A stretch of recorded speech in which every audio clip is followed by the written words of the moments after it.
Siamese cat stays still. She's pretty vocal, but she's good, I think. Ladies and gentlemen, welcome back to the Outspoken. Kind of a special edition this time around. Little early afternoon edition. Without further ado, let me bring on my guest. We've got Dave Courvoisier. Courvo, my God. Yay. There he is. Yes. So here's the deal. Courvo was nice enough to come on the show and explain how to do this. So we were chatting a bit before the show, and I was saying this is something I know for a fact that a lot of people don't actually understand and want to know about. And you are known in some circles as a learned man, as a wise, as an old man. Holy crap! What happened to you, man? I know what happened. God, I know it happens to the best of us. That's Yikes! great. But this is, How long have you been? How long have you been doing voiceover? Let's plug you for a bit Probably first. 12 years, about 12 years, yeah. Yeah. Well, you were like on camera guy. That's the thing, and I thought it was an easy segue to voiceover, and boy, did I get an education early on that, broadcasting and news is not really a stepping stone to voiceover, not necessarily anyway.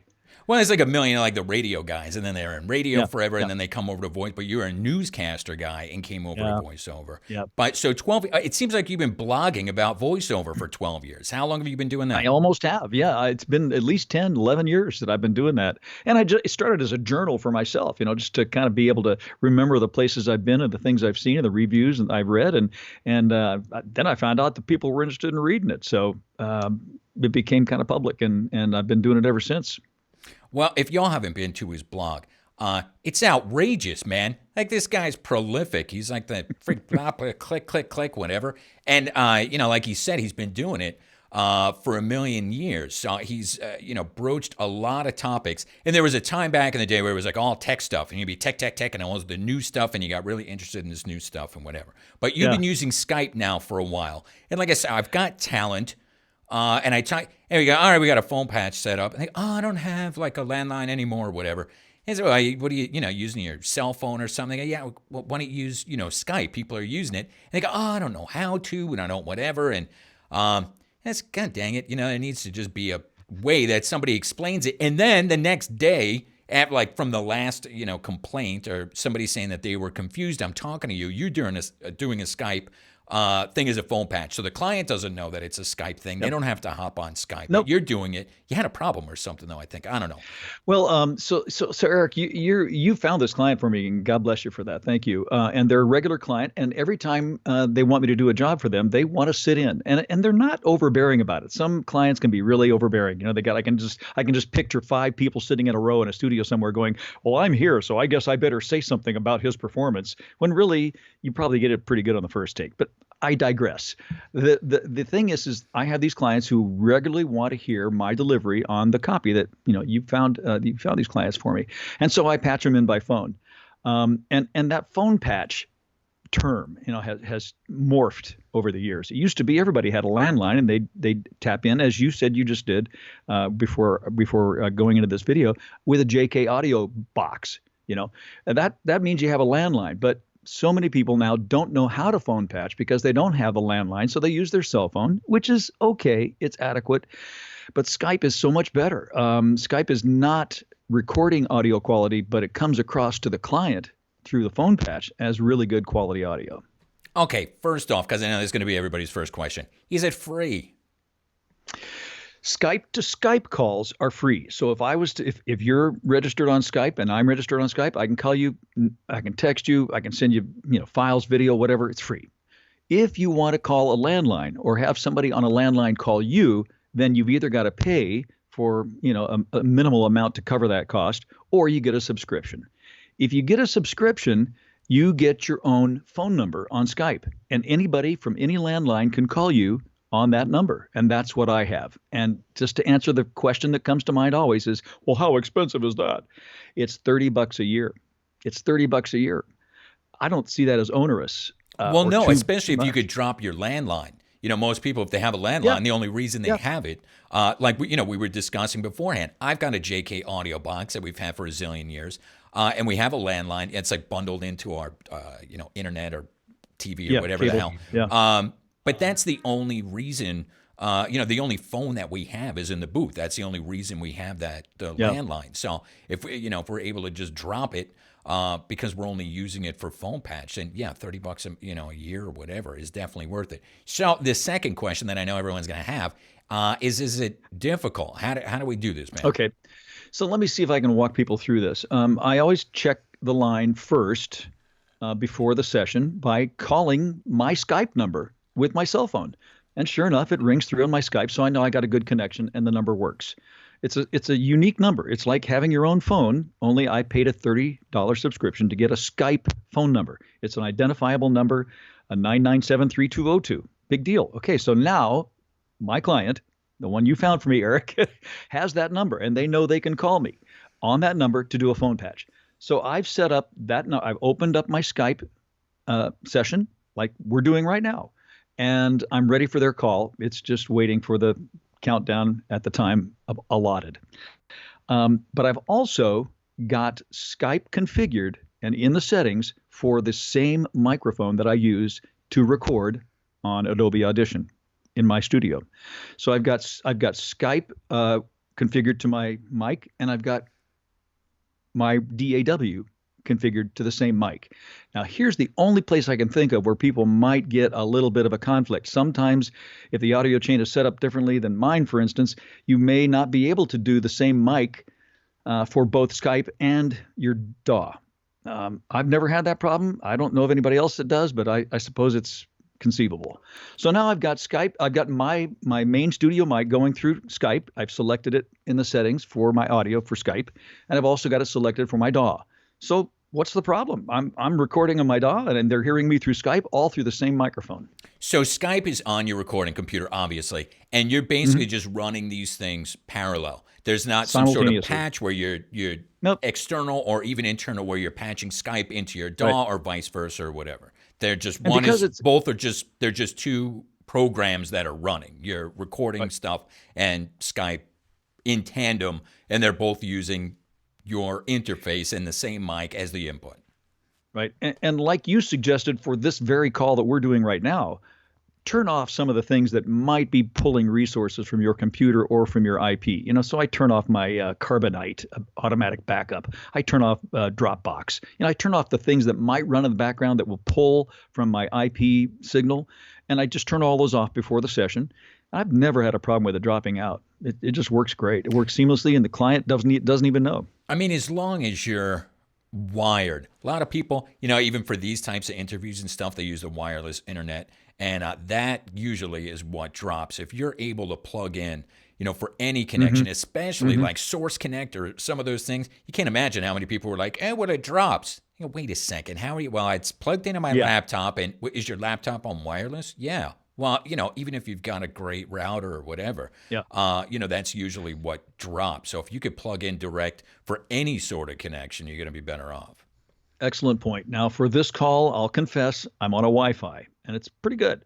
But I don't mess with Wi-Fi for my client session. It's wired in directly Ethernet cable, and that's the connection I use for this. Yeah. So if it's something important, then you make sure you're wired. But this, it's a hard wire. I see I get it. Yep. Yeah. No, nice. So, it is. And, so how do you get a Skype number? How do you get a Skype? Well, most of you might be on Skype. There's a lot of us that are. And you go to Skype.com. And yes, you are going to have to confront Microsoft at some point because they own Skype now, and they have for years.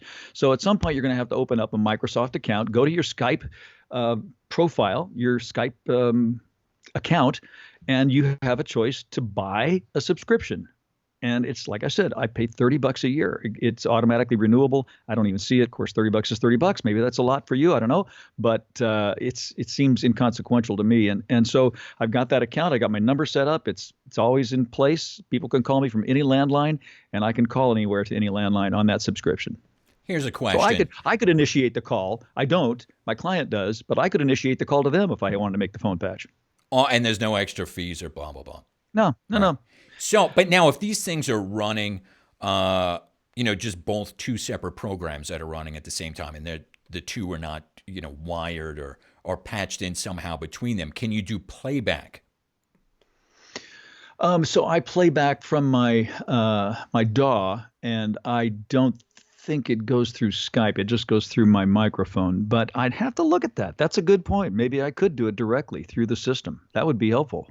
I mean, it's rare that you do playback usually on a phone patch session, but that is nice. So I wonder if there's a way to wire that, or who knows? Yeah, I got to check that out. That's a good idea. And I'll tell you, a lot of people bag on Microsoft, but they've really been working on Skype. Maybe they work too hard on it because I get updates all the time, and that gets kind of tedious. But they do improve it a lot. And man, you can do a lot with Skype these days. You can, of course, messaging. You can send files. You can send pictures. You can do video like we're doing right now. And it's pretty seamless and it's pretty clean. I don't think it's audio quality, so you can't record a session off of Skype. But man, for a phone patch, it's serious. We've got questions. Voice for Word says, I'm considering purchasing a Townsend Labs Sphere L22 mic. It records in stereo. Would this present a problem in configuring the mic with Skype? Can't see that would make a difference in your mic choice. No, I doubt that. It might be. I don't think Skype allows you in settings to choose between mono and stereo, but I'm guessing if it recognizes your mic, you're good to go regardless. All right. If we got any other questions while we're here, just chatty chat in the chat. So where am I? I'm somewhere. There I am. So here's another question. You were, I believe, were an early adopter and cheerleader for IPDIDL, IPTTL. Yeah.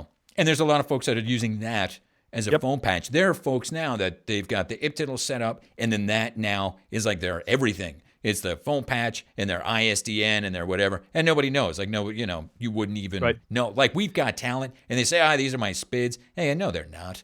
Like, but the client doesn't know because they got two SPIDs and they have a phone number and whatever, for phone patch. But since you have both, why do you prefer or why do you use the Skype over the IPDIDL?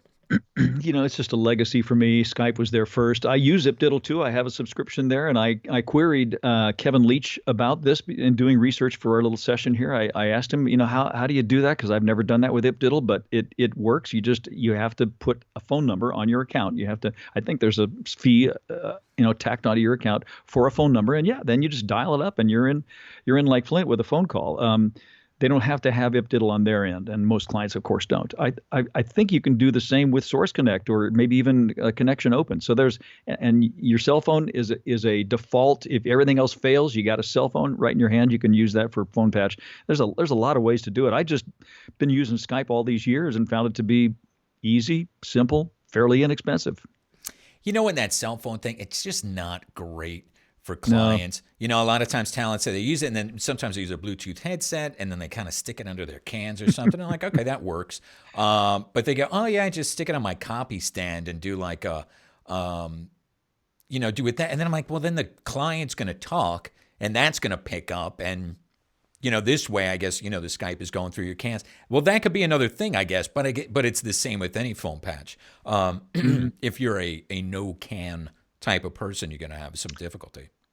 Yeah, and again, it's not something that comes up a lot. I don't get a lot of calls for phone patch, but when I do, I want it to work. I want it to be easy. I want it to be seamless for the client. I don't want there to be any issues. I mean, once or twice I've had a phone call not get through, but it's rare. It's real rare, and usually it was my fault for not setting it up right. So I say Skype, thumbs up, 95% good.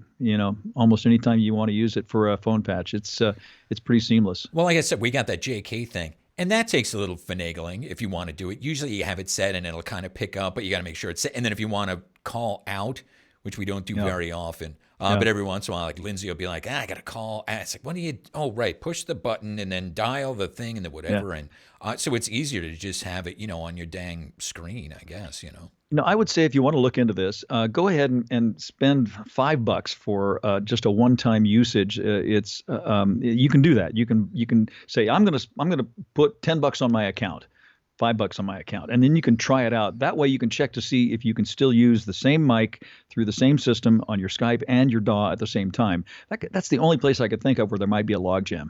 It's never been a problem for me. I've always been able to use the same mic through my system for both Skype and the DAW at the same time. So try it out. Spend $5, get a Skype credit, what they call a Skype credit. You'll use it up eventually anyway by calling phone calls, landlines, and try it out and see if it works for your DAW. Courvo, you're the best. You're the best. Plug away, for Christ's sake. We talked about your blog. Your blog is amazing. You have like a search function in there, man, because people could find out stuff from like the past, over a decade. It would be an amazing resource. Yeah, it's since 2007. I've been blogging, and some of the stuff is a little outdated now, especially if it's got to do with social media. But I just I found out over the years that people like my writing.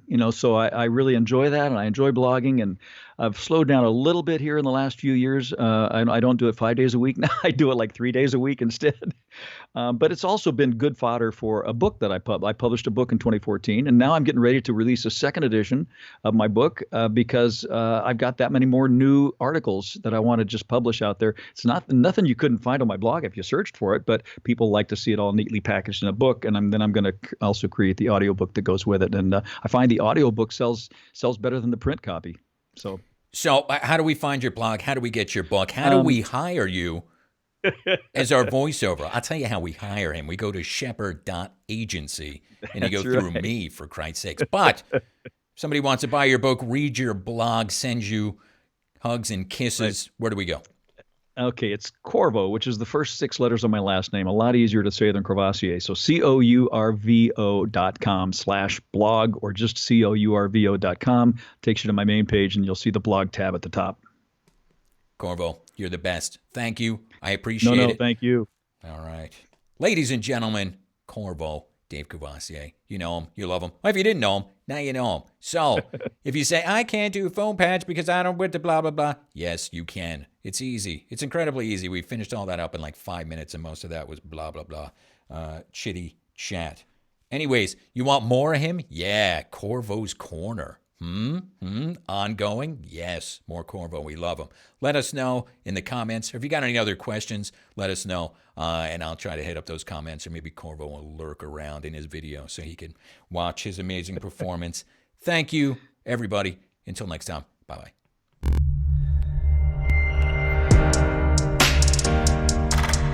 Cool. That was 15, 16 minutes. Great.